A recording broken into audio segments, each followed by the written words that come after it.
Hi, I'm Dante. I'm a senior at Rutgers. I've lived 3 out of my 4 years at Rutgers on campus. It would have been all if it weren't for COVID. Not exactly complaining about that, though, given the conditions we're living with. I'm sure it's not really a surprise that home is a bit more comfortable than the Rutgers dorms, but it would have been nice if the conditions were more comparable. The quality of the dorms themselves is leaves a little bit to be desired, to be sure, and not just the rooms themselves, it's kind of the whole everything about it. The quality of the equipment is a bit questionable, like even over there. Every single one of these refrigerators, either like they hum really loudly or like the cooling settings are never right. It's always something. Even the outlets, like something like you feel like should be just pretty easy. Last semester, again, we had a huge issue with our outlets constantly getting shut off by the breaker for whatever reason. But it's just, that's just part of the Rutgers experience, I guess. Oh, and of course, you can't forget about the no air conditioning part.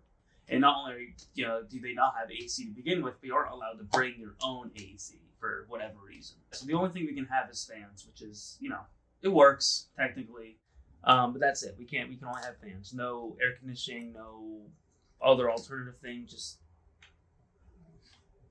and of course it being too hot in the dorms isn't the only issue, because when it gets too cold, maintenance will refuse to turn the heat on. They keep stringing us along. They told us it was going to be October 3rd when the heat was on, during like a week of like 40-degree temperatures. And then on October 3rd, they were just like, psych! And then they said they have to wait for another temperature threshold. Considering it was 40 degrees out at the time, I do not know what that threshold was. And then finally, when the temperature started coming back up to like, the 50s and 60s, then they turned the heat on. The showers too. Like, obviously you have the issues of like, them being too cold. That's a common one. This year, the issue is that the showers are too cold unless you turn 2 showers on.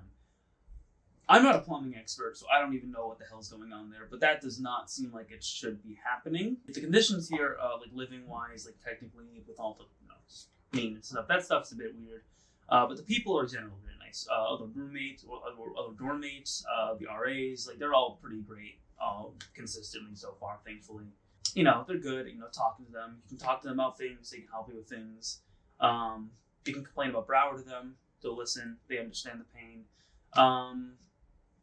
They're just good. They're just good to be around. They understand. They live with us. But the problem is that they don't really have, seemingly, the ability to actually handle any of the technical issues, which is a bit frustrating because they're our main vessel in which we can speak to Rutgers administration. I guess my ultimate point with all of this is it just seems weird that I'm paying like, $120,000 a year to be here, plus, whatever of that going to housing, and the housing conditions is very inconsistent. I want other people to be able to have a better experience here, because it's a lot of money you're paying to be here, and it's not the worst, but it could be better.